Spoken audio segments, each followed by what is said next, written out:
Hamsterların acıktığında çocukların yediğini biliyor muydunuz? Neyse, bugünkü konumuz bu değil. Belgesel izlerken ne kadar çok uykumu getirdiğini fark ettim. Bölgede yaşayan otoburlarda buraya susuz... Keşke daha eğlenceli hayvanları tanıtan bir program... Bir saniye. Zaten öyle bir program vardı. Başlamadan önce 100.000 abone olma hedefimde bana yardımcı olursanız çok sevinirim. 2000'lerin başına gittiğimizde Zabu Mabu isimli bir çocuk belgeseli vardı.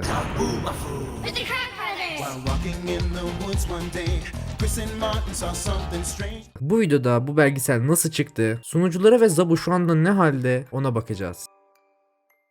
25 Ocak 1999 yılından 2001 yılına kadar sürecek olan bir belgeseldi ve ana karakterimiz bir lemurdu. Adı da Zabu Mafu, kısaca Zabu. Zabu Mafu. Her bölüm Kret kardeşlerin vahşi hayvanları ziyaret etmek ve onlarla oynamak için geldiği hayvan buluşma merkezi denen yerde jenerik müziğiyle başlar. Bu kardeşler buluşma merkezine geldiğinde pencereye yanaşır ve bağırarak Zabu'yu çağırırlar. Zabu hayvan buluşma merkezine geldiğinde bildiğimiz gibi normal hayvan. Ama ona yiyecek makinesinden mango dilimi, nohut veya tatlı patates gibi yiyecekler verdiklerinde Zabu bir anda dönerek Zabu Mafu diye bağırıp gerçek bir lemurdan kukla bir lemura döner. Evet, bazılarımız gerçek mi yoksa kukla mı diye merak ettiğine eminim. Bunu ben de zamanında düşünmüştüm. Aslında başta gerçek bir lemur olarak geliyor, daha sonradan kukla haline geçiyor. Bölümlerde genellikle Zabu bölümün başında gördüğü bir hayvanı anlatır. Buraya gelirken yolda gördüğüm hayvan gibi değil.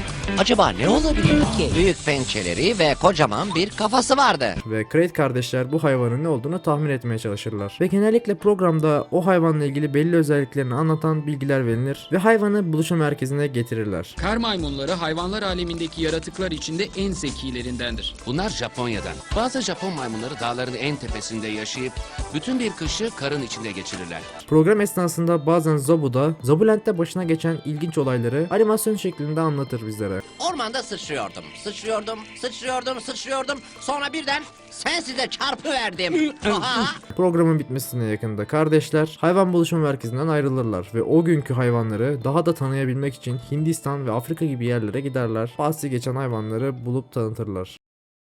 Peki gelelim çizgi film nasıl çıktı? Chris ve Martin hayvanları çok seven ve araştıran kardeşlerdi. Bir gün kutu kaplumbağaları hakkında araştırma yaparken televizyonda Will Kingdom adlı belgesel programını buldular ve ciddi bir dilde anlatılan belgesel programını izlediler. We'll never forget, Marlon. It's odd how these come back with real impact. Martin araştırma yaparken çocuklara yönelik vahşi yaşam programlarının olmadığını fark etti. Sadece yetişkinlerin izleyebileceği doğa belgesellerinin olduğunu fark etti. Bu yüzden kardeşiyle hem eğlence dolu hem de çocuklara hayvanları tanıtabileceği, ilgilerini çekebileceği bir program yapmak istediler. Martin üniversitede hayvan bilimleri alanında lisans derecesiyle mezun olduktan sonra araştırma asistanı olarak işe başlamıştı o zamanlar. Ondan 3 yaş küçük olan Chris o zamanlar kolejde biyoloji okuyordu ve gezilere katılıyorlardı. 1989 ile 1992 arasında genellikle çadırla kamp yapmaya giderlerdi ve gittikleri kamplarda vahşi hayvanları filme almaya başladılar. Durumları da o kadar iyi olmadığı için fıstık ve pirinçle hayatta kalmaya çalışıp paradan tasarruf ediyorlardı. Kret kardeşler kayıt aldıkları eğlenceli görüntüleri alıp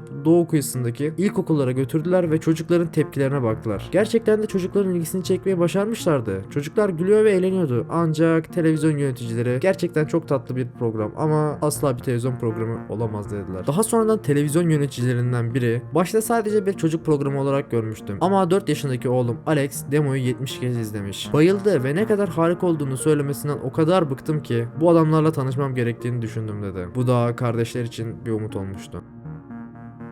Zabu Mafu gerçekten zor bir prodüksiyondu çünkü bir gerçek lemur var bir de kukla lemur var. İkisi arasında geçiş yapılacaktı sürekli. İlk sette fillerden ayı yavrularına, timsahlara kadar her türlü canlı yer aldı ve hikayeler hayvanların yapmak istedikleri her şeye uyacak şekilde düzenlendi. Kardeşler şöyle söylüyor: hayvanlardan hiçbir şey yapmalarını istemiyoruz. Temel olarak onları ortama koyuyoruz ve sadece onları izliyoruz ve yaptıklarını filme çeviriyoruz. Hikayeyi de yaptıkları şeyin etrafında işliyoruz. Onlar için stres oluşturabilecek hiçbir durum bulunmamakta dediler. Gerçekten de istediklerini başarmıştı bu kardeşler. Bir dönemin efsanelerinden olup bizleri etkilemişlerdi. Bu kardeşlerin ilk programı değildi Zabu Mafu. Başka bir çocuk belgeseli programı daha denemişlerdi.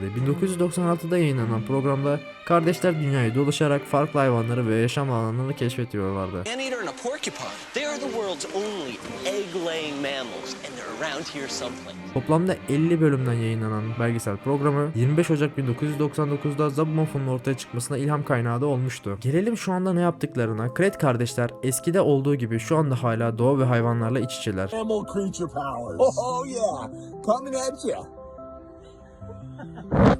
Bunu YouTube ve Instagram sayfalarında görebiliyoruz. Hatta bu yıl içinde Ocak ayında Zabumofo programının 25. yılını kutlamak için bir video paylaşmışlardı. Leaping with lemurs and all our animal friends at Animal Junction. Yeah, thanks for watching Zaboomafoo through the years. Ayrıca da kardeşlerin yeni bir projesi olan Will Crates adlı eğitici bir animasyon dizisi de bulunmakta.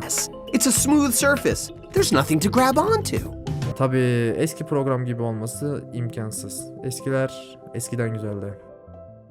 Gelelim lemur dostumuza. Ne oldu dersek maalesef onun için haberler pek iç açıcı değil. Haber sayfalarının birçoğunda yazdığına göre 11 Kasım 2014 tarihinde maalesef dostumuz hayatını kaybetti. 20 yaşındayken böbrek yetmezliğinden öldüğü söyleniyor. Geriye sadece 12 tane yavrusunu bırakmış. Crate kardeşler de lemurun ölümüyle ilgili Facebook'ta şöyle bir paylaşım yapmış. Onunla çalışmak harikaydı demişler. Çocukluğumuzla beraber sen de gittin Zabumofo, seni özleyeceğiz.